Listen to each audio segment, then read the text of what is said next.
meningkat umur ni, mudah-mudahan kita lebih baik, sebab dalam hadis Nabi sebut orang yang panjang umur dia dengan keadaan kebaikan itu adalah rahmat Allah Subhanahu Wa Taala. Sebab ada orang yang makin tua, makin berumur, dia makin berminyak ada juga. Ni kita cerita kat Baghdad, cerita kat Baghdad tau. Makin tua, makin menjadi pun ada juga. Ada orang makin tua, makin baik, masya-Allah. Syukur kepada Allah Subhanahu Wa Taala pada kesempatan pagi berbahagia ni dapat kita menyambung perkongsian hadis kita.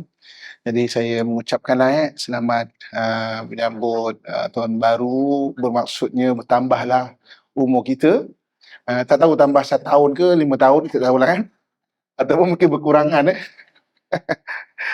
sebab mudah-mudahan makin bertambah umur, makin bertambah ketakwaan, kesihatan, keimanan. Amin ya rabbal alamin. Okey.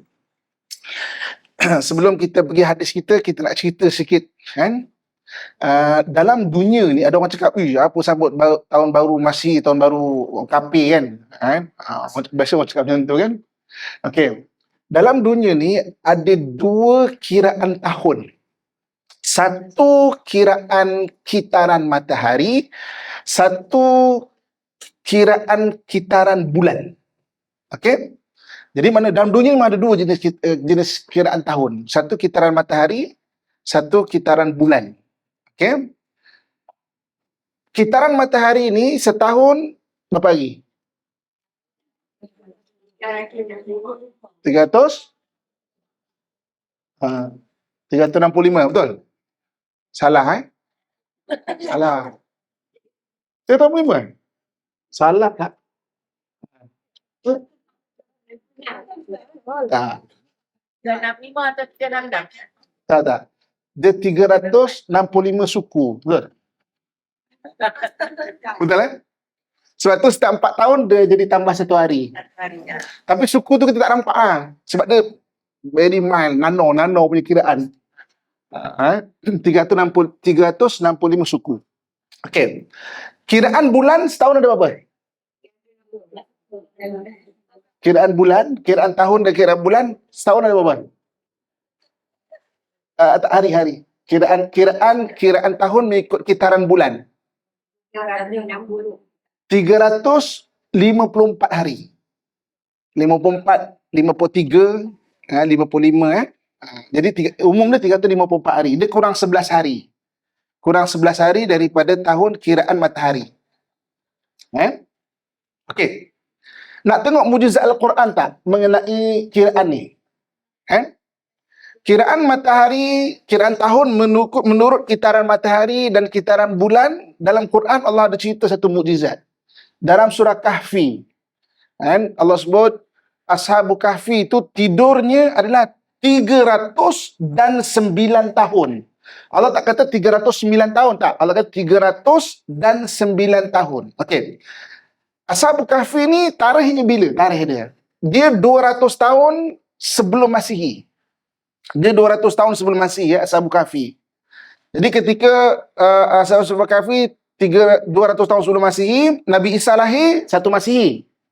Ketika Nabi Isa dah besar, Nabi Isa mendapat wahyu, Nabi Isa cerita dekat kaum dia, nanti akan ada orang bangun, dia dah tertidur 200 tahun dulu. Dia dalam 100 tahun lagi nanti dia akan bangkit bangunlah. Jadi waktu Ashabul Kahfi itu tidur, kawasan situ tu orang tidak beriman. Kawasan itu tanah Rom.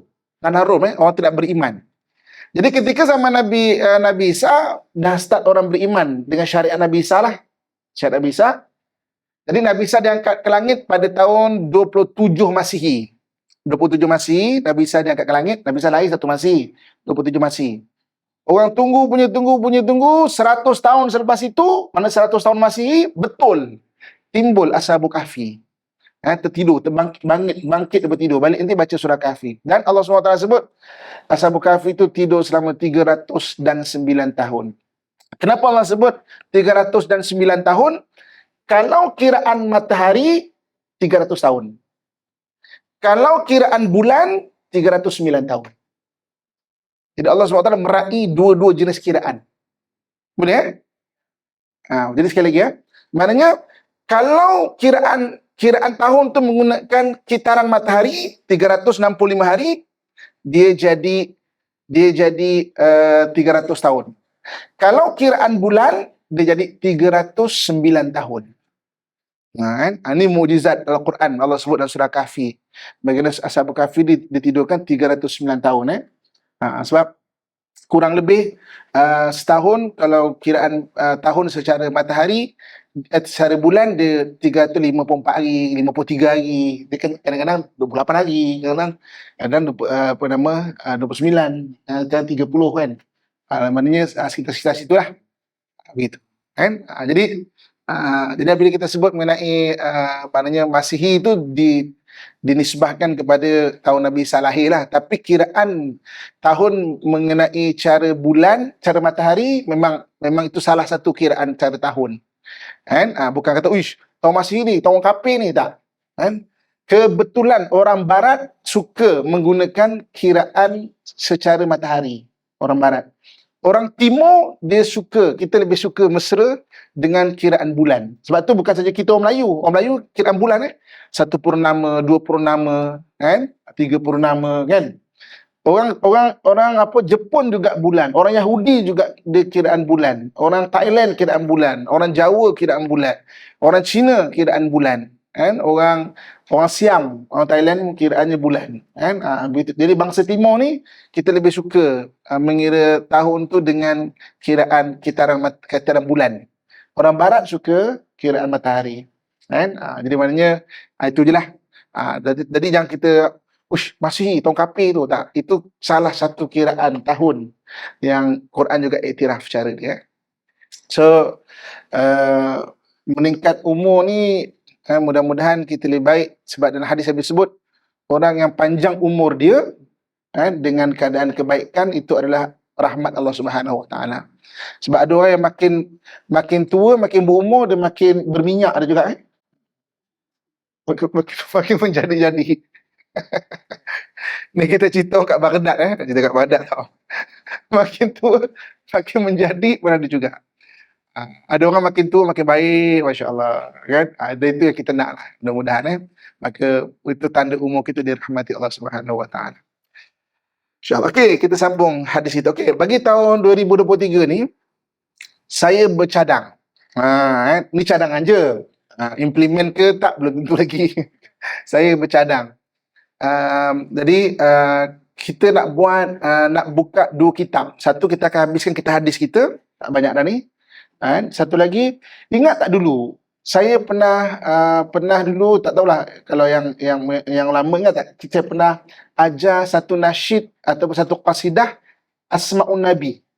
Nama-nama Nabi ingat tak dulu? Kan? 2000 apa? Kita pernah habiskan kitab Asma'ul Husna. Ini Asma'un Nabi. Saya ingat saya nak buka kitab Asma'un Nabi, syarah kepada gelaran nama-nama Nabi kita Muhammad SAW. Jadi maksudnya jadi Asma'un Nabi itu dia syarah, tak ada, dalam Malaysia saya jamin tak ada orang buka kitab tu. Sebab tu saya suka nak buka kitab tu untuk kita belajar.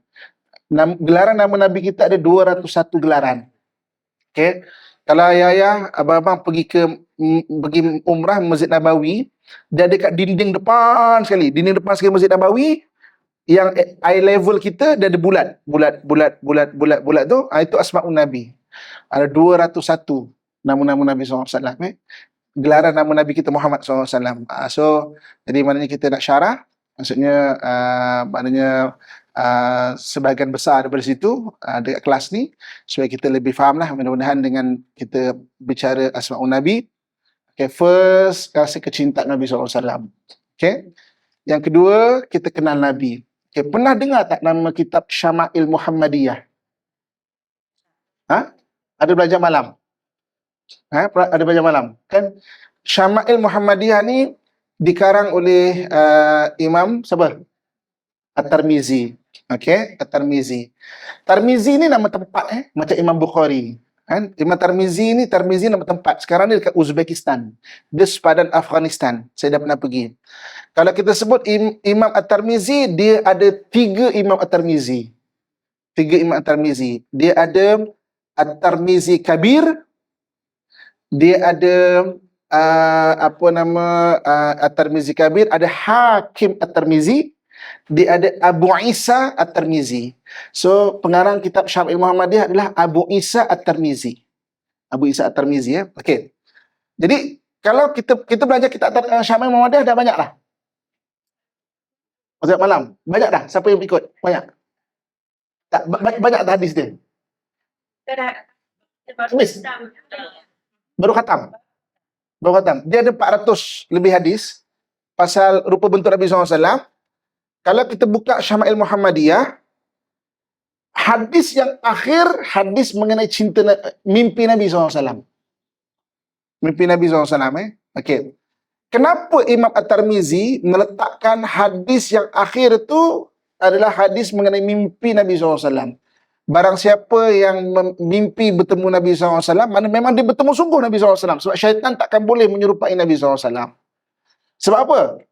Diletakkan dekat belakang hadis tu sebabnya bila kita baca hadis tu, kita akan kenal Nabi, rupa dia, bentuk dia macam mana, supaya kalau kita mimpi Nabi, kita kenal, oh ni dia orang dia. Sebab tu kalau boleh itu antara kitab yang biar dekat rumah lah. Kalau tak belajar pun kita baca sendiri pun dia straightforward je. Uban Nabi ada berapa, Nabi tu badannya macam mana, rambut Nabi macam mana, straightforward je, baca sendiri pun boleh. Dia perlu syarah, ada yang perlu syarah, ada yang baca straightforward je. Okey?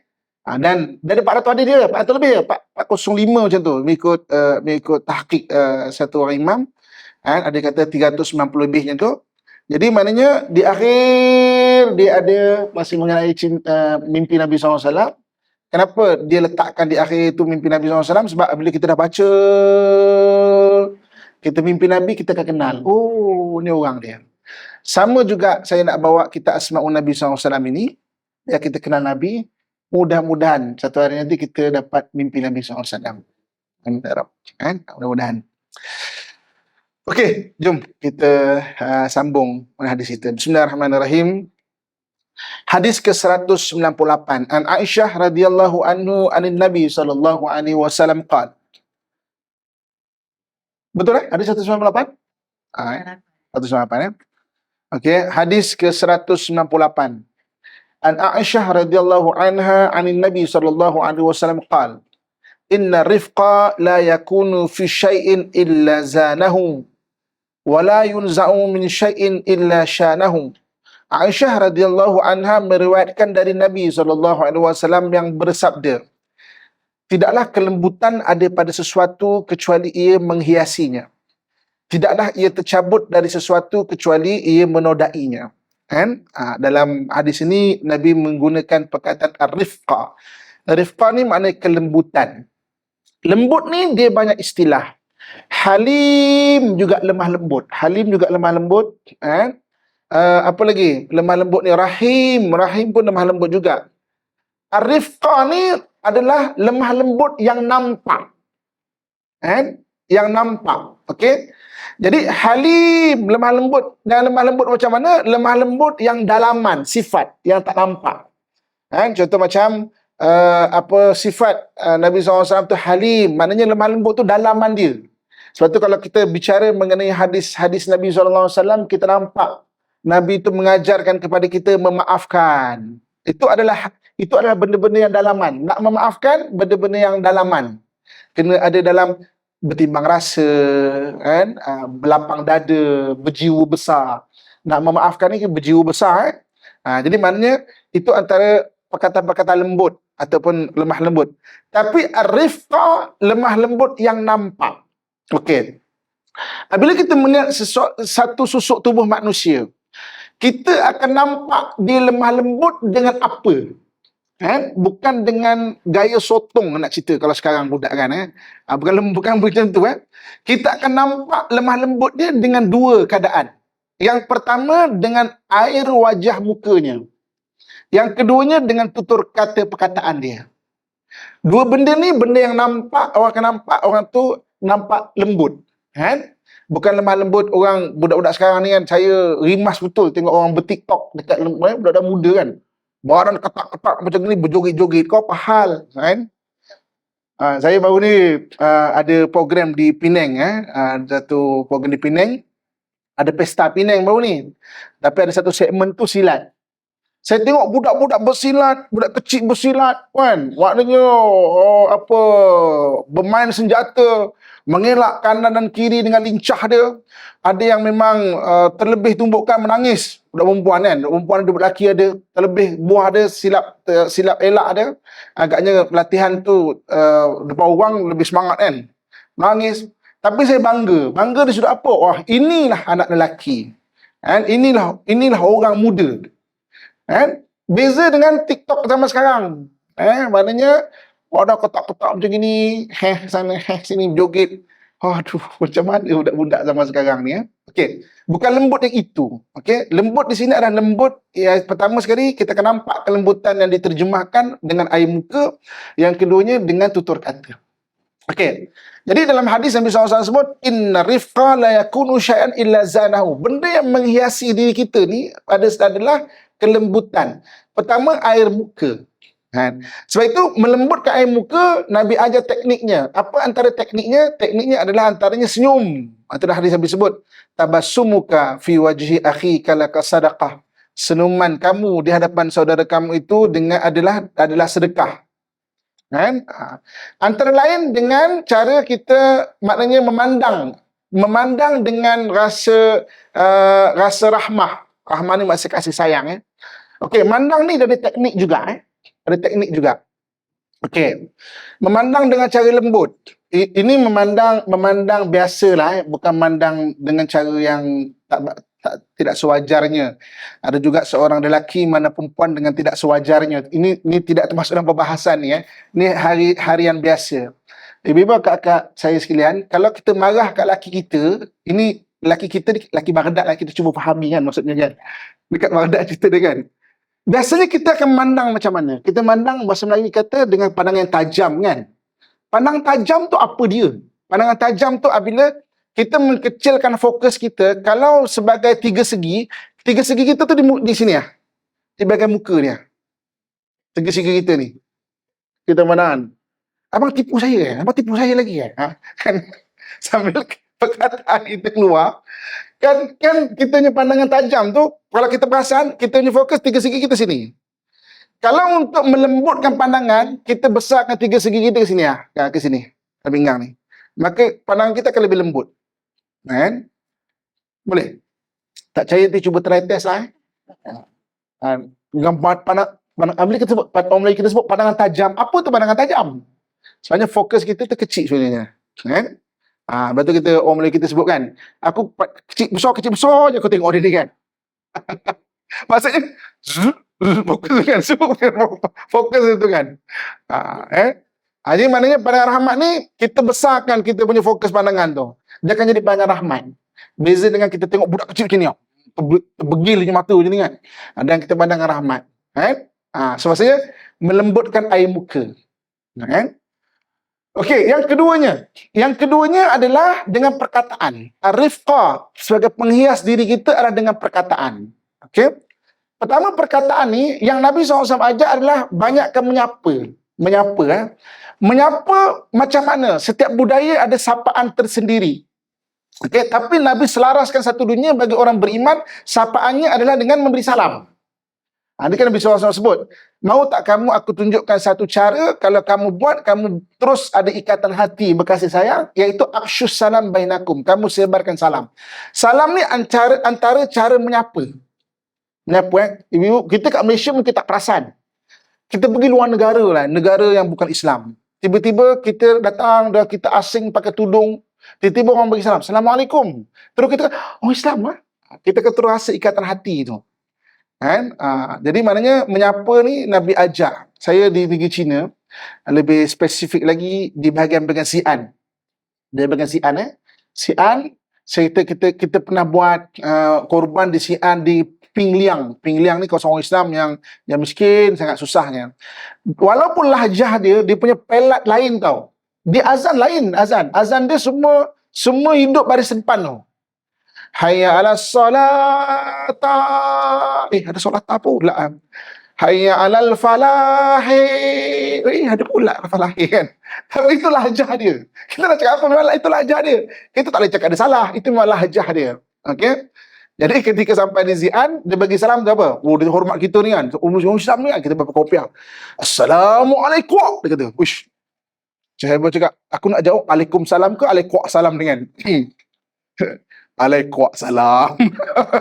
Oh, Musliman. Oh, Musliman terus. Badan nak test juga. Muka macam Islam ke tak Islam ni kan. Elajar dia. Tapi terus. Rapat terus. Kalau kita bagi salam. Ini Nabi SAW ajak.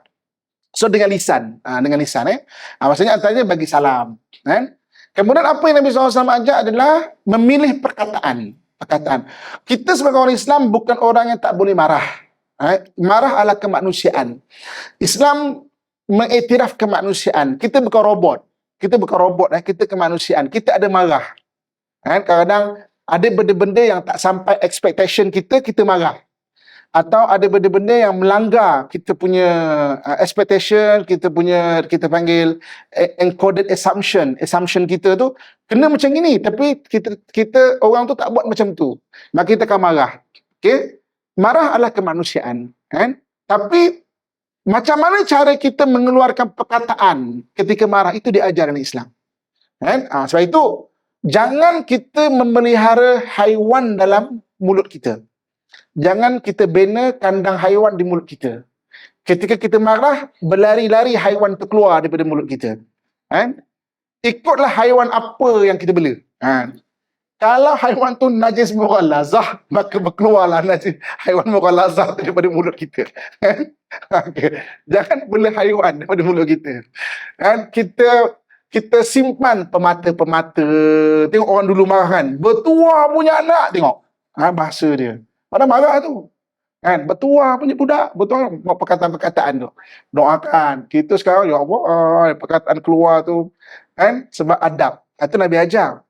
Jadi, menghias kita ni, air muka satu. Yang kedua, perkataan. So, belajarlah untuk kita, maknanya, mempunyai air muka yang bagus. Yang keduanya adalah dengan perkataan-perkataan kita bagus.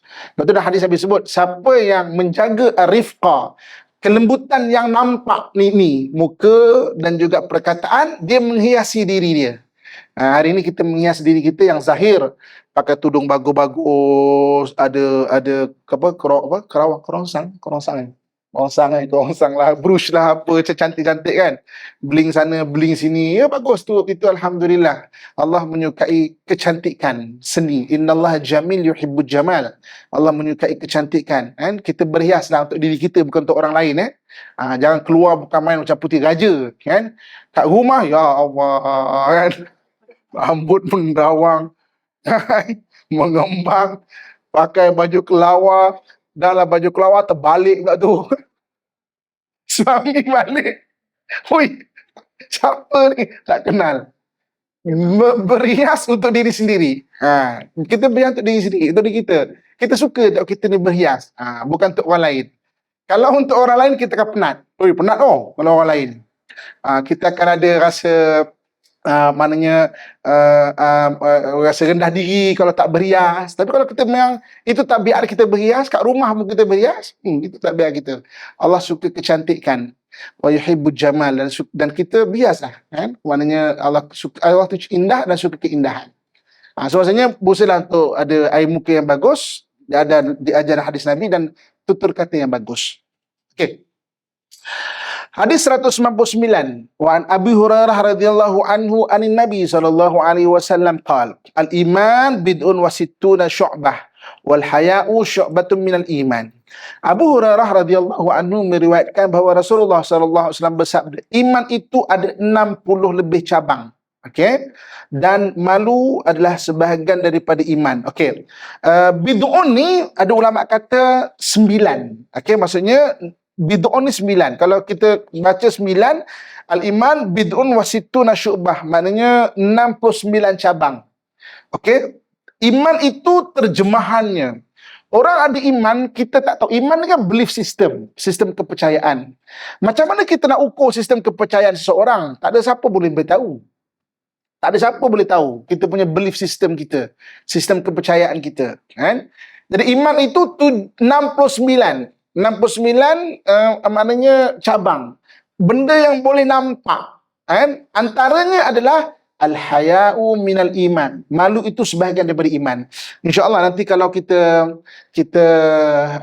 ada rezeki, umur panjang, kesihatan, kita boleh buka kitab mengenai cabang iman.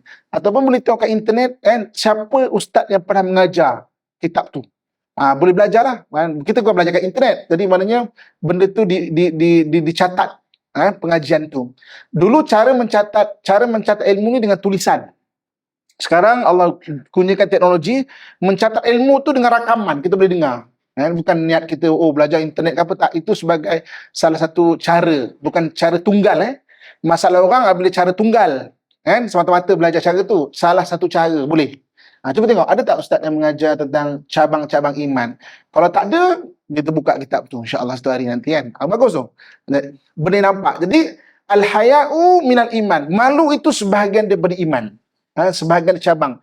Ni malu yang memang nampak, bukan malu-malu. Maknanya malu yang nampak sopan. Kita panggil sopan kan. Contoh macam dia ada satu muruah diri, ada maruah diri untuk buat benda-benda yang hina ataupun rendah. Benda-benda yang buat benda-benda yang rendah, nilai iman dia tu, nilai kemanusiaan tu. Dia takkan buat benda macam tu sebab ada maruah tu. Dia malu daripada sudut situ adalah sebahagian daripada iman. Contoh, orang beriman, contohnya orang yang beriman, katakan dia takkan buat benda-benda dosa. Contoh kan, benda dosa apa pun lah. Ada perbahasan 70 dosa-dosa besar. Itu pun bagus kitab tu kita baca. Apakah jenis dosa-dosa besar, supaya kita terhindar dan ada ilmu boleh kongsikan dengan anak-anak muda. Baca dah? Dah pernah ada kitab tu? Bagus. Itu antara benda yang bagus. Jadi kita boleh cerita ke anak-anak kita, cucu kita pasal dosa-dosa besar. Sebab anak-anak muda ni kadang-kadang dia dapat falsafah hidup dengan kawan-kawan sebaya dia. Dia berbual, come on lah. Untuk nampak cool lah, kita kena isap vape tau. Ya ke? Nampak cool isap vape ke? Itu kena isap vape. Sebab dapat falsafah hidup dengan kawan-kawan sebaya dia. Kerana apa? Kerana mak bapak sekarang, dia tak banyak berbual falsafah hidup dengan anak-anak. Jadi mak bapak sibuk. Kan? Jadi maknanya anak-anak mencari falsafah hidup dengan kawan-kawan. Kan? Jadi maknanya cucu kita kena bual. Dulu kan atuk-atuk kita tengok perbualan dia, kita boleh tengok daripada perkataan-perkataan orang terdahulu. Itu kan falsafah hidup. Alang-alang menyeluk pekasam biar sampai ke pangkal lengan. Kan dapat satu falsafah hidup tu. Kan? Patah sayap bertongkat paruh namun menyerah tidak sekali. Kan falsafah hidup tu. Kan kalau takut dilambung ombak, jangan berumah di tepi pantai. Sekali jala telah ditebarkan, usah bicara basah dan keringnya. Mana sekali dah buat, usah bicara basah dan kering. Jangan takutlah. Jangan tak agak-agak. Sekali jala ditebarkan, usah bicara basah dan kering dia. Kan itu kan falsafah hidup. Macam mana orang dulu dia berbual dengan anak dia dengan falsafah hidup macam ini. Jadi kita perlu berbual dengan generasi muda falsafah hidup. 70 dosa-dosa besar, syu'batul iman, cabang-cabang iman tu apa. Baru dia ada panduan. Ini dia berbual dengan kawan-kawan sesama dia. Come on lah, vape lah baru nampak cool. Isap vape cool ke? Isap vape ke contoh kan. Jadi maknanya dia tak nampak apakah falsafah hidup sebenar. Maksudnya iman tu 79 bahagian, sebagainya adalah al-haya, malu tu bahagian dari iman. Bagus tu kalau kita cuba tengok ataupun suruh kalau belum pernah ada, kalau kat internet tak ada kan, anjurkan satu kelas. Kita perlu banyak kitab-kitab kita belajar tu. Jadi kita ada panduan ilmu. Okey.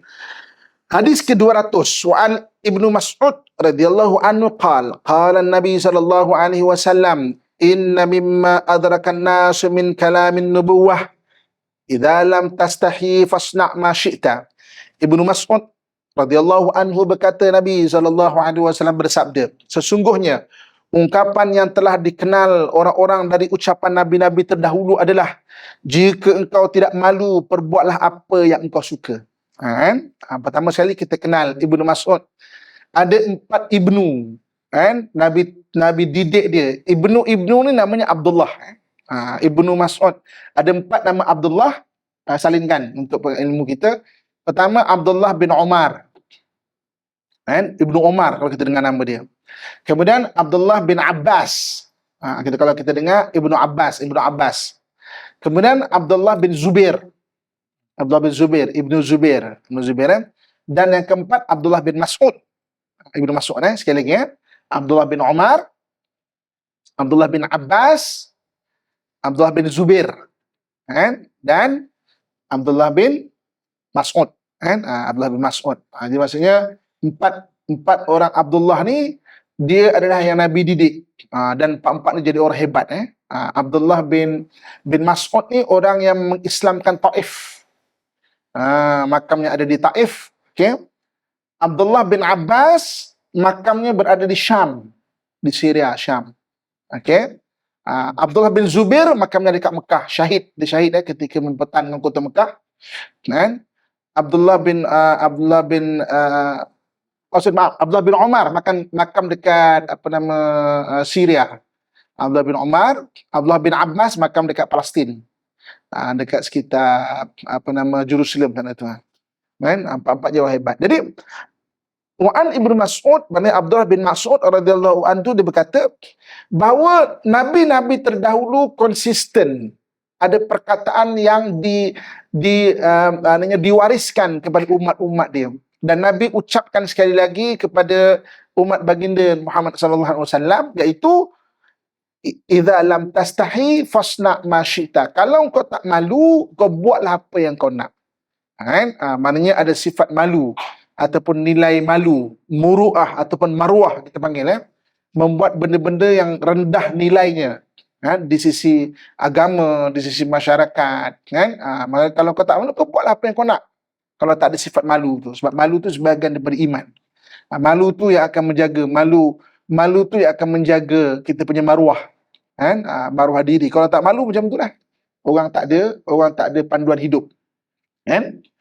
Orang kalau tak ada panduan hidup ni, saya selalu cakap kat budak-budak muda yang kata, apalah Islam susah lah, kan? Saya faham juga daripada point of view mereka, daripada satu sudut. Apa dia? Setengah-setengah ustaz, kan? Dia nampakkan Islam ni adalah no religion. No religion mana semua tak boleh. Tak boleh macam ni. Tak boleh macam ni. Tak boleh macam ni. Tak boleh macam ni. No religion. Jadi dia dah anggap susah lah. Dia tak boleh macam ini. Yang boleh macam mana? Dia tak dibimbing orang. Ni setengah-setengah, setengah-setengah dia. Jadi digambarkan Islam ni no religion. Jadi susah lah Islam. Saya tak boleh je. Kita kena bimbing. Okey, ni tak boleh. Yang boleh macam mana? Kalau kita cakap ke anak kita, ke cucu kita, abang jangan manjat-manjat. Okey, kalau tak manjat-manjat, apa? Berguling pula ke? Berguling kena marah juga. Abang jangan berguling. Apa tu? Abang jangan berjenjit-jenjit. Jangan jenjit-jenjit pun tak boleh. Apa yang boleh? Abang boleh manjat-manjat tapi bukan dekat rumah. Maknanya nak manjat, jom. Nanti nenek ajak tempat manjat betul-betul. Kan? Nampak dia ada guide, kan? Kalau tak no religion, susah lah. Saya kalau jumpa budak-budak muda macam ni, saya kata, okeylah. Paling kurang lah ya. Kalau awak tak rasa susah, paling kurang hidup kita ni kena ada satu base dia. Kalau rasa susah Islam, ni kita cerita budak yang dah start free thinker, kalau saya terus tak boleh macam ni. Sama juga ustaz ni no religion juga, kan. Okey, paling kurang base tu adalah undang-undang. Okey, kita fokus pada Malaysia. Dekat Malaysia ni ada dua jenis undang-undang, undang-undang sivil dan undang-undang mahkamah syariah. Paling kurang respect undang-undang. Kalau tak mau rasa susah, respect undang-undang. Kalau awak rasa, saya selalu cakap, macam soalan, hidup saya ikut saya lah. Ikut saya nak buat apa, ikut saya lah. Apa nak sibuk-sibuk pula, kan? Hormatlah hak kebebasan saya. Kalau orang tak ada langsung, dia punya base pemikiran, Islam, undang-undang ke tak ada, kita akan tengok nanti, apa kata Quran, Allah sebut benda tu. Ra'aita man ittakhadha ilahahu hawa. Nanti kamu akan lihatlah orang yang akan mempertuhankan hawa nafsunya sebagai Tuhan. Dia tak ada base, sebenarnya dia akan bertuhankan hawa nafsu. Kan? Itu kita kena faham. Maksudnya, kalau tak pun, paling kurang undang-undang dekat Malaysia. Respect tu. Kalau tak, nanti kita akan tengok suka-suka dia. Itu yang minum arak lah, berzina lah, apalah. Dia akan mempertuhankan hawa nafsu.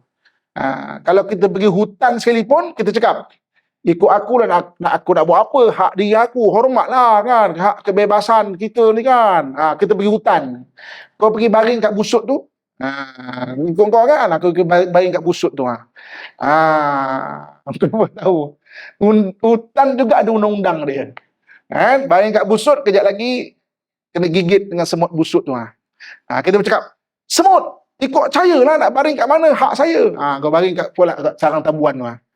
Kan? Kan? Kau tengok. Kan? Jadi, atas hutan pun ada undang-undang dia. Kan?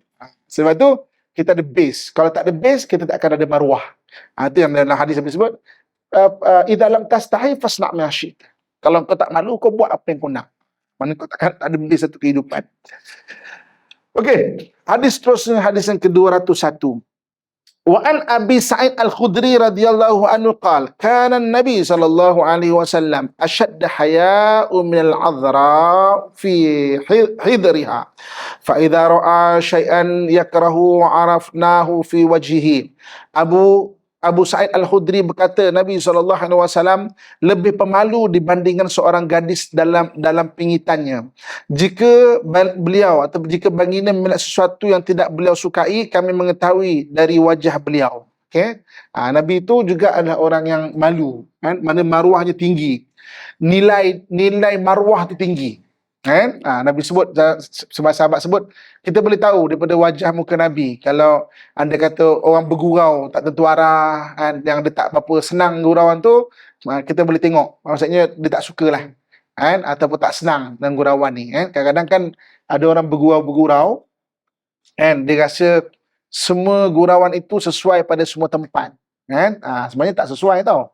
Tak semua gurauan ni sesuai pada semua tempat. Tak semua bergurau ni sesuai untuk semua orang. Kan? Kadang-kadang tak semua sesuai untuk semua orang, tak semua sesuai untuk tempat. Sebab ada jenis orang, dia rasa gurauan tu benda betul. Kalau orang bergurau tu, ya ke? Betul. Orangnya lurus. Ada orang macam tu tau. Dia tak ada sense buruk tu tak ada. Kalau gurau tu rasa betul. Jadi maknanya tak semua tempat, tak semua orang. Sebab tu Nabi tu pemalu orang dia. Kalau anda kata bercakap bergurau yang tak sesuai ataupun merendahkan maruah tu, maka kita boleh, sahabat kata, kita boleh tahu Nabi tu dengan wajahnya itu. Kan? Okey. Hadis ke-202. Wa an Abu Hurairah radhiyallahu anhu qala qala Rasulullah sallallahu alaihi wasallam man kana yu'minu billahi wal yaumil akhir falyakul khairan aw liyasmut. Diriwayatkan daripada Abu Hurairah radhiyallahu anhu, ia berkata, Rasulullah sallallahu alaihi wasallam bersabda, barang siapa beriman kepada Allah dan hari akhirat, hendaklah ia berkata yang baik ataupun dia diam. Okey. Jadi pertama sekali kita kena kenal diri kita. Sebab mengenal diri itu penting. Man arafa nafsahu faqad arafa rabbahu. Siapa yang mengenal dirinya, dia akan mengenal Tuhan dia. Okey. Dari sudut banyak bercakap ataupun tak banyak bercakap ni, okey, ada jenis orang dia. Kalau dalam bahasa Arab dipanggil, ada orang yang munfatih. Munfatih ni orang yang dia terbuka. Terbuka ni kalau bahasa moden sekarang ni disebut sebagai extrovert lah. Extrovert memang orang yang selesa dengan ramai-ramai. Ramai-ramai itu dapat tenaga buat dia. Ramai-ramai Okay. Ada orang yang dipanggil munazil. Munazil ni dia suka mendapat tenaga bersendirian. Dengan sendirian tu dia lebih bertenaga lagi. Kalau ramai-ramai macam ini kan, orang berbual, dia boleh layan, tapi balik rumah dia penat. Macam, penatnya kan. Orang munazil. Pernah dengar perkataan uzlah? Uzlah ni bersendirian kan? Bersendirian, munazil. Okey. Kalau kita tengok dalam Islam, tak kisahlah kita ni munazil ataupun munfatih, ataupun dalam bahasa moden kita sebut sebagai extrovert ke ataupun introvert ke, kita diajar untuk latih diri kita biar ada dalam keadaan dua-dua keadaan. Sebab tu dalam Islam ada keadaan bagi orang yang munazil, orang yang introvert, disuruh beramai-ramai. Pergi beramai-ramai. Solat jemaah digalakkan. Pergi beramai-ramai. Pergi solat jemaah. Menganjurkan buka puasa. Kan pergi beramai-ramai. Beramai-ramai kan? Menziarahi orang sakit. Itu kan pergi beramai-ramai. Pergi beramai-ramai. Menziarahi orang sakit. menghantar jenazah ke kuburan. Itu kan tu beramai-ramai. Kan? Menghadiri majlis kahwin kalau diundang. Itu kan beramai-ramai. Jadi maknanya walaupun kita ni munazil ataupun introvert, disuruh untuk kita ni juga training diri kita biar lebih fleksibel. Biar lebih fleksibel untuk pergi beramai-ramai. Sebab orang yang introvert ni ataupun orang yang dia munazil ni, dia lebih dapat tenaga sendiri. Duduk rumah tu lagi semangat dia. Duduk rumah buat kerja rumah sendiri, yang kacau kerja dia. Dia lagi bersemangat. Duduk kalau pergi luar ni macam pening kepala. Kan? Ada orang jenis munfatih. Munfatih ni macam mana? Suka beramai-ramai pula. Duduk rumah kau pening kepala lah. Kan? Sakit perut lah. Kan? Menantu kita contoh ni menantu kan. Duduk rumah sakit kepala lah. Sakit perut lah, nak demam lah. Cuba jalan. Besar biji mata nak jalan. Sana kan. Sebab apa? Kita kena tahu jenis dia tu. Islam tak nafi kemanusiaan jenis dia adalah munfatih kita panggil ataupun extrovert lah. Bahasa moden asal faham kajian kita kan. Mana extrovert lah kan. Okey, maksudnya ramai-ramai tu dapat tenaga kat dia. Duduk rumah. Oh, tension dia kan. Dia kena munfatih. Maknanya buka macam tu. Jenis orang tu. Okey. Jadi dalam banyak-banyak hadis ini lebih berfokus kepada orang yang munfatih ataupun orang yang extrovert. Kan? Maknanya extrovert suka beramai-ramai. Suka beramai-ramai. Salah satu guideline dia ataupun panduan dia orang yang extrovert, orang yang mendapat tenaga beramai-ramai adalah apa kata Nabi SAW? Man kana yu'minu billahi wal yaumil akhir falyakul khairan aw liyasmut. Hendaklah kamu bercakap benda baik-baik ataupun kau diam. Kan? Bagi orang yang munazil, orang introvert, memang dia banyak diam dah. Dia tak macam cakap. Kan? Dan orang akan tengok, bagus ni. Mengamalkan hadis Nabi SAW. Padahal memang jenis dia pendiam. Jenis dia tak banyak cakap. Kan? Ini nampak tak? Lepas tu kalau kita baca hadis, kita akan nampak, ya Allah, Islam menafi kemanusiaan. Islam tidak menafi kemanusiaan. Islam tu meraih kemanusiaan. Ada guideline, ada panduan dia. Jadi bagi orang yang extrovert, bagi orang yang munfatih, jumpa orang bercakap. Nabi kata bercakaplah yang baik ataupun diam. Sebab kalau gairah bercakap, topik yang bagus dah habis, takut berpindah pada topik mengatur orang. Topik yang bagus dah habis. Awak buat kuis malam macam mana? Ui, kuis tu macam ni. Topik kuis habis dah. Okay? Tukar topik baju pula. Ui, baju cantik ni. Oh ya, kita memang beli tu kat Terengganu tu apa je. Oh ya. Tukang jahit macam mana? Oh, sekarang ni nak raya. Tukang jahit pun tak terima. Oh ya ke? Topik baju habis dah. Topik apa lagi? Dia start topik mengatur orang. Tahu tak? Ustaz tu tahu tak ustaz tu? Mengatur ustaz dia. Okey. Mengatur ustaz. Jadi sebab tu hadis yang disebut man kana yu'minu billahi wal yawmil akhir, siapa beriman dengan hari akhirat, Allah dan hari akhirat, bercakap yang bagus atau kau diam. Tapi bagi orang munfatih, bagi orang extrovert agak susah, tapi ini panduan dia. Kan? Ini dia punya guideline dia. Islam tak kata jangan. Islam bukan no religion. Islam adalah panduan hidup. Kan? Kalau tak, yang bolehnya apa? Kan? Itu indahnya Islam tu. Semua dia ada panduan hidup gitu. Okay? Jadi bagi orang yang extrovert, ini hadis untuk anda. Untuk bercakap atau diam lah lagi baik. Okey. Hadis yang ke-203. Wa an Abi Musa radhiyallahu anhu Qalu Rasulullah sallallahu ya Rasulullah ayyul islami afdal qala man salimal muslimun min lisanihi wa yadihi.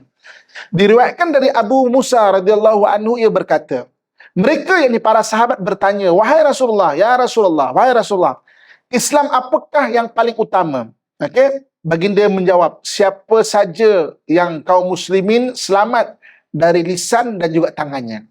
Ini satu guideline ataupun panduan. Dan ketika Nabi SAW ditanya oleh para sahabat, okey, orang ni Islam dah.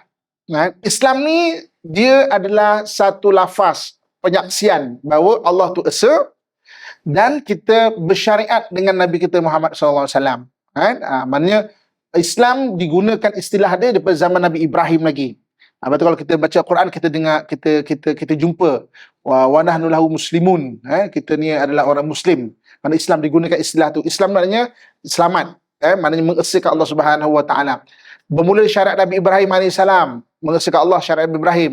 Kemudian syariat Nabi Musa, kemudian syariat Nabi Dawud, syariat Nabi Zakaria, Nabi Yahya, Nabi Sulaiman, Nabi Isa alaihissalam. Sampai zaman Nabi kita Muhammad SAW. Maknanya belief system kita, Allah tu satu. Mana kita menyembah Allah Subhanahu Wa Taala yang esa. Bukan sembah berhala, bukan sembah patung, bukan sembah dewa-dewa, bukan memuja benda-benda selain Allah Subhanahu Wa Taala. Okey. Jadi di kalangan kita, ketika para sahabat mengislamkan banyak orang, sahabat nak minta Rasulullah bagi satu benchmark. Apakah orang yang Islamnya itu bagus? Satu benchmark. Semua dah Islam dah, alhamdulillah. Semua dah mengatakan Allah tu esa, dan juga maksudnya apa? Maknanya bersyariat dengan syariat ni bawa Nabi SAW. Nabi SAW mengajar satu konsep yang mudah untuk kita faham, iaitu benchmark Islam yang paling bagus. Orang ni Islam dah paling bagus, iaitu apa dia? Orang tu selamat daripada lisan dia dan daripada tangan dia. Kita berbalik pada hadis yang bernama inna rifqa yang tadi awal tadi kan. Sesungguhnya kelembutan itu kan, lembut tu wajah dan juga tutur kata. Jadi benchmark Islam yang terbaik adalah dia punya tutur kata tu menyelamatkan. Tutur kata ni menyelamatkan. Kita ni, ibu kakak tuan-tuan sekalian, boleh kenal orang secara quick check. Maknanya cepat punya check lah. Scan kan. Okey.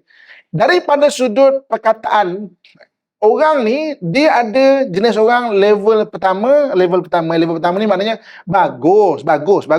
Cumanya kita boleh tahu ada satu orang yang dia punya cerita tu semua past oriented. Semua cerita orang lepas tu kan. Itulah yang lepas past oriented. Orang ni bagus, dia ada kelebihan dia. Kelebihan orang past oriented ni, bab innovation sangat bagus. Kalau kita tanya pandangan dia, macam mana nak baiki benda ni? Sangat bagus. Itu memang naturally Allah bagi kelebihan kat dia. Past oriented. Tapi maksudnya, dia ni kalau cerita benda yang lepas je. Okey.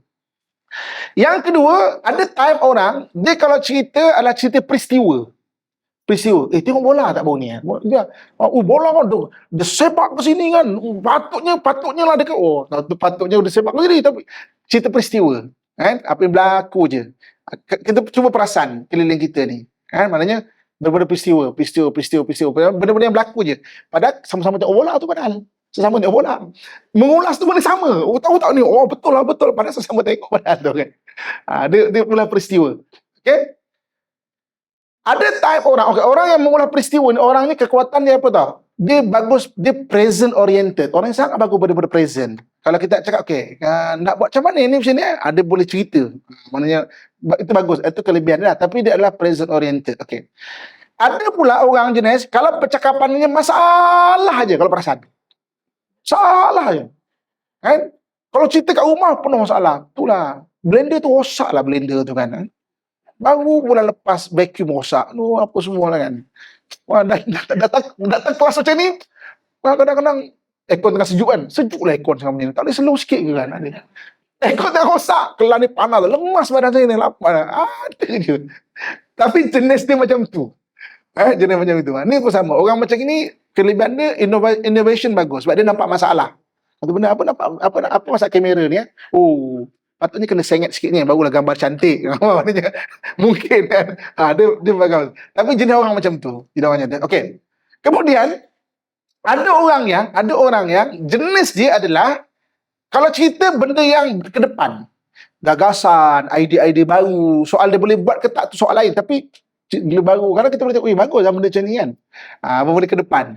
Orang ni future oriented. Maknanya dia ke depan. Maksudnya itu bagus. Kelebihan dia mana dia nampak lah benda nak buat. Benda-benda kreatif, benda bagus untuk dia tu. Okay. Jadi tak kisahlah past oriented ke, ataupun present oriented ke, cerita peristiwa ke, ataupun jenisnya ada masalah. Cara pemikirannya masalah je. Ada pernah jumpa tak orang macam ni? Jumpa masalah je. Ada masalah kan. Tapi itu jenis dia tau. Jangan pelekeh dia. Kau ni apalah. Itu jenis dia. Nak macam mana? Itu memang dia, kalau dia tak perasan benda tu, dia akan grounded dengan benda tu. Kalau dia tak perasan. Kalau dia perasan, dia hadir kelas hari ni, oh aku jenis macam ni ya. Dia akan explore sisi yang lain. Itu lebihnya ilmu. Ilmu ni kita nak dapat part mana nak baiki diri. Kan? Kalau tak, kita akan grounded, kita akan terperangkap dengan dengan keadaan kita. Kita rasa feel good dengan keadaan kita tu. Kan? Kita tak perasan apa dah tu. Dan mungkin tadi kita ada menyebut, bagus-bagus, baik saya sebutkan. Dia tu memang macam tu. Tapi itu ilmu. Okey. Tak kisahlah kita sama ada kita macam mikir masalah aja ataupun future. Kadang future bagus. Kita boleh fikir benda yang baru ke depan. Okey. Apa beza kreatif dengan inovatif? Kreatif ni from zero. Tak ada apa-apa sampel, dia boleh fikir, oh nak buat macam mana. Inovatif ni dah ada satu sampel dan penambahbaikan. Dan inovatif kadang-kadang lagi bagus daripada kreatif. Kreatif kadang mungkin idea tu boleh dilaksana, mungkin tidak. Jadi maknanya tak kisahlah kita ni adalah past oriented ke, present oriented ke, ataupun future oriented ke, janji perkataan jangan menyakitkan orang. Itu benchmark bagi Islam yang bagus. Okey, contoh macam tadi kan, ada orang past oriented. Okey, cerita masalah aja. Janji jangan menyakitkan orang. Apabila cerita masalah, menyalahkan orang lain. Dia kan. Inilah, blender rosak ni apa semua. Ini semua tu punya pasal ni kan. Pasal tak salahkan orang pula kan. Ini semua ni pasal. Tu menyakitkan orang. Okey. Ataupun dia jenis orang yang apa tadi? Orang yang peristiwa. Cerita peristiwa tapi dia ni tak betul ni kan. Tak patut ni dia jurulatih kan. Patutnya dia kena ajar sepak macam ni. Kenapa kau tak jadi jurulatih? Kalau kau tahu sangat kan. Maknanya menyakitkan orang. Ataupun jenis tadi masalah. Tadi masalah past oriented. Cerita-cerita lepas. Atau masalah. Ataupun future oriented. Future oriented. Okey. Patutnya kena pintu ni kena ke alis sini ni. Maknanya baguslah. Pintu ni kali sini ni awak tak kerti ke? Tak belajar ke? Belajar 4 tahun jadi engineer yang pernah mau jadi arkitek tak boleh fikir. Kan menyakitkan orang. Jadi tak kisahlah jenis kita tu apa, man salima muslimun min lisanihi, dengan lisan dia. Kita kena faham aku ni jenis mana jenis perkataan aku jenis masalah ke, past oriented, past ke, future ke, present ke, peristiwa ke, apa jenis apa. Wayadihi, dan juga tangannya. Tak menyakit kawan dengan tangan dia. Dengan tangan dia, dengan apa yang boleh dibuat lah. Sebab itu sampah jangan buang merata. Kan? Dalam hadis Nabi sebut bahawa sebaik-baik kamu adalah orang yang mengutip duri dari jalan. Saya pernah naik satu kereta depan makan buah-buahan, keluar kulit rambutan. Kan? Keluar kulit rambutan. Kemudian keluar kulit durian daripada kereta. Nabi kata, buang duri dari jalan. Dia membuang duri di jalan. Muka kering kan. Kita potong tin, nyapa tu. Bahagia. Tak, kadang-kadang ada orang yang dia tak ada guideline, dia tak pernah orang sebut kat dia. Dia tak tahu benda tu kadang. Kita cakap, common sense lah. Common sense bukan untuk semua orang. Common sense adalah orang yang ada benchmark ilmu. Lepas tu kan, dalam hadis yang disebutkan, balighu anni walau ayah, sampaikan daripada aku walaupun satu ayat. Ada orang memang tak tahu tau. Ada orang memang tak tahu. Kan kita pelik. Benda simple pun tak tahu. Common sense lah. Dia tak ada common sense. Sebab dia tak ada ilmu. Kan? Common sense orang yang dah ada satu benchmark ilmu. Okey, hadis yang terakhir pada hari ini. Hadis ke-204. Wa an Abi Hurairah radhiyallahu anhu qala Rasulullah sallallahu alaihi wasallam, ma naqasat sadaqatun min mal wa ma zadallahu 'abdan bi'afwin illa 'izzan wa ma tawadda'a ahadun lillah illa rafa'ahu Allah.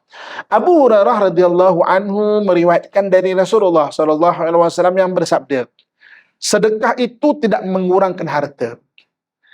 Dengan memaafkan, Allah menambahkan kemuliaan kepada hambanya. Bagi seorang yang tawaduk, pasti Allah mengangkat darjatnya. Okey, dekat sini ada 3 bahagian ilmu. Iaitu yang pertama sekali, mengenai sedekah. Okey. Sifir sedekah ni, dia tak macam sifir matematik. Dia memang pelik. Sifir sedekah, dia tidak macam sifir matematik. Dia memang pelik. Sifir matematik, kita ada 10, kita bagi 5, kita tinggal 5. Itu sifir matematik. Pergi belajar matematik kat mana-mana pun itulah dia. Kita belajar dekat Shah Alam, pergi ke Johor, pergi ke Thailand, pergi ke Cambodia, pergi ke India, ke US pun itu sifir matematik. Kita ada 10, bagi 5 tinggal 5.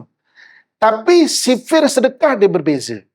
Dalam hadis Nabi SAW pernah sebut bahawa as-sadaqatu bi'ashri amthaliha, sedekah akan diberi 10 gantian yang lebih baik. Di dunia tau. Di dunia. Kan? Gantian tu apa? Kadang-kadang 10 kali ganda sungguh. Kadang-kadang 10 perkara. Kan? Dalam hadis ni boleh dites. Kita bagi sedekah, cuba tengok. Karena 10 perkara. Oh, tiba-tiba sakit sihat. Kan? Oh, anak ikut cakap 10 benda. Memang betul. Saya pernah test. Guru saya pernah sebut. Kan? Maknanya benda tu boleh dicuba. Kan? Sedekah tidak mengurangkan harta. Allah akan tambah. Kan? Kadang-kadang hari ni kita tak tahu tau. Dengan kita banyak sedekah itulah kita sihat. Kita tak tahu, wallahu alam. Ada orang yang dia ditarik hartanya itu dengan masalah-masalah kehidupan. Contohnya sakit, banyak kos-kos kehidupan tu ditarik ke perubatan dia. Bagus, alhamdulillah. Mana itu tak ada pahala. Tapi kadang-kadang orang yang biasa-biasa je tapi suka bersedekah, sihat. Tak ada demam, tak ada apa. Jadi tak adalah kos nak pergi hospital, nak beli ubat. Allah rahmati dengan cara macam tu. Ada orang kadang-kadang, ambil benda-benda yang haram. Na'udzubillah. Tapi Allah tarik, ada je masalah. Kereta rosak lah, kereta accident lah. Itulah, Allah tarik balik dengan sudut yang tak perasan. Lepas tu rezeki tu berkat, kita kena faham. Berkat tu real tau. Berkat ni wujud real. Berkat ni real. Bukan benda yang maksudnya retorik. Bukan benda yang andaian, tak real. Ada orang kadang-kadang rezeki sikit tapi tak ditarik dengan benda lain. Jadi sedikitnya cukup. Ada orang banyak, tapi kenapa banyak tak cukup? Adalah masalah itulah, masalah inilah, itulah, apalah. Ada je. Lepas tu kita mohon pada Allah rezeki yang halal lagi berkat. Jadi maknanya, yang pertama sekali, tidak berkurangan harta dengan bersedekah. Ini motivasi untuk bersedekah. So, sedekahlah kita. Untuk di dunia lagi Allah akan balas, di akhirat lagilah dia akan dibalik pada kita berganda-ganda. Okay. Yang keduanya adalah, pelajaran yang kedua adalah orang yang sentiasa memaafkan akan Allah kurniakan dengan izzah, kemuliaan. Orang yang memaafkan. Okey, kena faham konsep memaafkan. Okey. Kita memaafkan kesalahan orang lain, bukan untuk orang itu. Okay? Kita memaafkan kesalahan orang lain adalah untuk kita melepaskan bebanan hati kita. Kenapa dalam hadis ini disebut orang yang sentiasa memaafkan diberi kemuliaan? Sebab masanya tidak ditarik dengan bebanan hati dia. Okay. Sebagai contoh hari ini. Tak percaya, cuba kita renung hidup kita. Kita ada sakit hati dengan seseorang. Berapa banyak masa kita ditarik ke tempat sakit hati kita tu? Contoh, sakit hati dengan mak mertua. Mungkin satu hari 3 jam teringat. Apalah mak ni kan, buat saya macam tu. Sampai hati mak kan.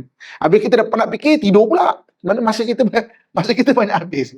Sakit hati dengan menantu kan. Menantu tu satu hal lah, kita tu sendiri kan. Banyak masa 2 jam mungkin habis kat situ. Menantu ke hantu ni, apa yang aku pilih orang macam ni kan. Kita sakit hati. Okay. Sakit hati dengan suami, itu paling banyak tu. 8 jam belum tentu habis tu. 8 jam belum tentu habis. Okay. Katakan sakit hati saya, Ustaz. Sakit hati saya. Saya selalu dengar perkataan tu. Ya Allah, hari ini aku maafkanlah kesalahan semua orang. Aku maafkan. Teringat aku maafkan. Teringat aku maafkan. Okey. Kalau betul dia ada dosa, Allah tu adil. Dosa dia tidak simply akan habis macam tu. Dia kena datang minta maaf kat kita. Tapi kita, ya Allah, aku maafkan semua orang. Kita melepaskan bebanan diri kita. Semua masa yang habis tu milik kita sekarang. Tadi katakan 2 jam mak mertua, 2 jam lagi menantu, 2 jam lagi kawan-kawan, 3 jam dengan suami. Dah tua, dah kurang sikit lah. Dulu 12 jam kan dengan suami kan. Sekarang dah umur, dah kurang sikit. Lantak abang lah kan. Sudah 3 jam. Tapi sakit hati tu tak ada kan.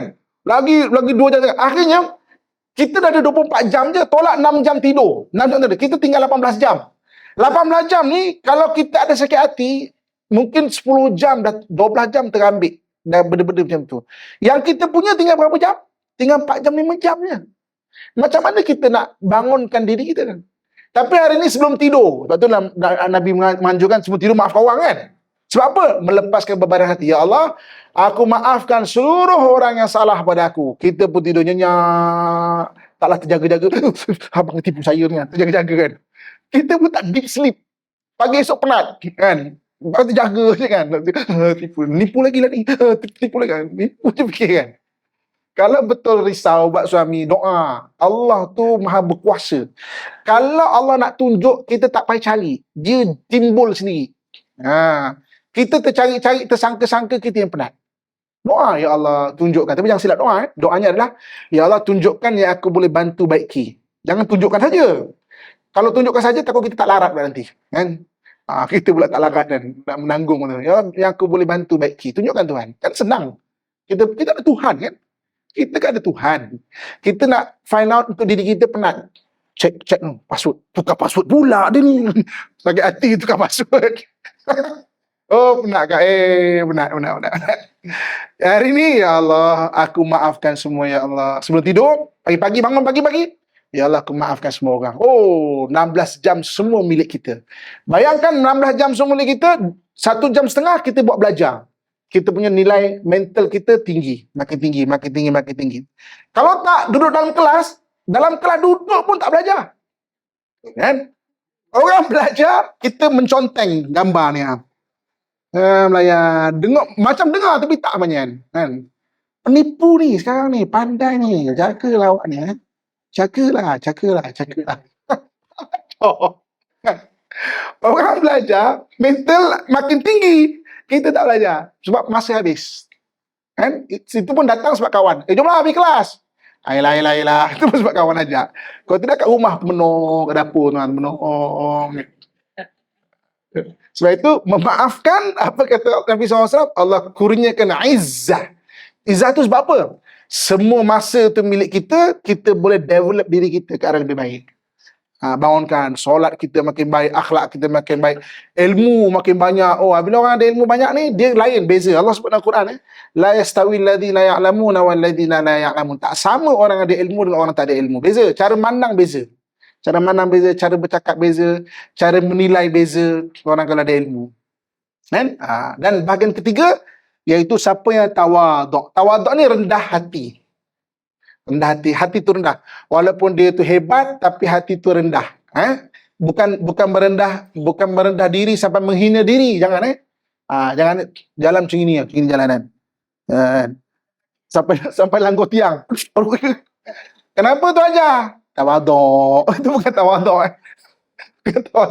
Tawaduk tu merendah hati. Hebat, tapi hati itu tak bongkak. Tak bongkak pun. Hati tu relax, man-man je, tenang-tenang je. Hati tu relax je, tenang-tenang je. Tak menghina orang, tak terlalu gairah nak dapat pujian orang. Hati tu tawaduk. Maka Allah kata, Allah akan rafa'ahu, Allah akan angkat nilai dia tu. Allah akan angkat nilai dia. Tu. Jadi ini tiga bahagian. Satu panduan dalam hadis Nabi SAW mengenai dalam kehidupan kita tu. So maafkan orang, banyakkan sedekah, tawadukkan, rendahkan hati dalam kehidupan ni. Okay. Jadi saya rasa setakat saya dulu yang boleh kita kongsikan bersama.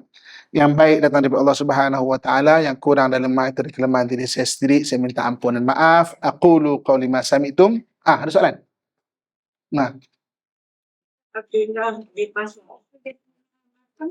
Dekat Taif. Dekat Taif. Kalau kita pergi umrah, pergi Taif, makan kat situ. Jadi dia adalah orang yang Nabi train untuk Islamkan Taif. Jadi kalau kita tengok Nabi SAW, seronok kalau kita belajar sirah, dengan kita faham cara berfikir tau. Nabi kena baling dekat Taif, Nabi tak ada mengeluh pun. Nabi very positif. Dan dia bukan positif sekadar kuat jiwa, tapi dia merancang. Pada Abdullah bin Mas'ud tu kecil budak dia. Dia train Abdullah, misi kau Islamkan Taif. Islamkan Taif.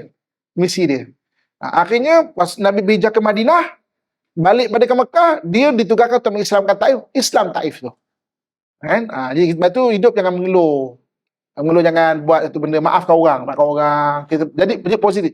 Okey, Alang-alang bertanya kan, sikit lagi. Positif ni attitude mental ni attitude macam badan kita. Contoh kita biasa jaga kebersihan, pagi-pagi gosok gigi, itu attitude kan? Kalau tak gosok gigi akan tak sedap. Walaupun kita tak makan ke apa ke, tapi mesti gosok gigi. Itu attitude. Mesti nak mandi. Orang Melayu kita mesti nak mandi. Itu orang Melayu kita pergi berjalan negara bersalji pun nak mandi juga. Gigil-gigil ni basah kepala sebab attitude. Attitude nak mandi juga. Orang putih, maaf saya sebut maknanya orang belah-belah sana, saya ada kawan banyak, orang Mak Saleh lah, orang Afrika, tempat negara sejuk. Dan dia negara sejuk dan humid, dia punya humid rendah. Kita humid tinggi, kita berpeluh. Sana tak berpeluh, jadi badan tak bau. Dia datang kat Malaysia, dia tak ada attitude mandi, dia tak mandi. Kalau kat sana, humid rendah, tak mandi, tak berpeluh. Dia datang sini, mengekalkan attitude mandi 5 hari sekali, kan? Maka bau dia tidak seindah macam mana orang Melayu bau lah. Bagi dia mungkin biasa, tapi kita tak biasa bau. Mental sama, dia attitude, kan? Berfikiran positif attitude, berfikiran bersemangat attitude, mengeluh attitude, berfikiran rendah attitude, mencari salah orang attitude. Kita kena ubah attitude berfikir. Dan orang nak hebat, dia bermula hebat di sini. Attitude di sini, baru dia akan hebat di luar. Kan? Kalau mengalah, asyik mengalah, menyalahkan orang, itu attitude di sini, maka juga dia akan tak bersemangat lah hidup dia. So, ubah sini. Hari ni, kalau saya saya type kat komputer, kan? Saya nak aja sekolah, susah, pendek sikit. Saya nak eja saya, S-A-Y-A. Saya tertukar S dengan D, D-A-Y-A. Kan? Okey, saya pergi ke sekolah. Saya tertulis, Daya pergi ke sekolah, D kan? Saya pun print. Uish, Daya pergi ke sekolah. Salah ni. Ambil liquid paper, saya boleh liquid, saya tukarkan S. Saya print lagi. Keluar tetap Daya. Salah ni. Saya buat attitude. Tukar S. 100 kali saya print, keluar tetap sama. Sebab dia bukan di luar tu, dia di dalam. Attitude sini. So ni motivasi tu orang baru lah So ubah sini. Ubah sini Dia attitude. Cara berfikir dengan iman attitude. Cara berfikir positif attitude. Cara berfikir akhirat attitude. Cara berfikir pahala attitude. Ada orang tak kisah pun. Cara berfikir yang semangat adalah attitude. Wallahu a'lam. Auzubillahi minasyaitanir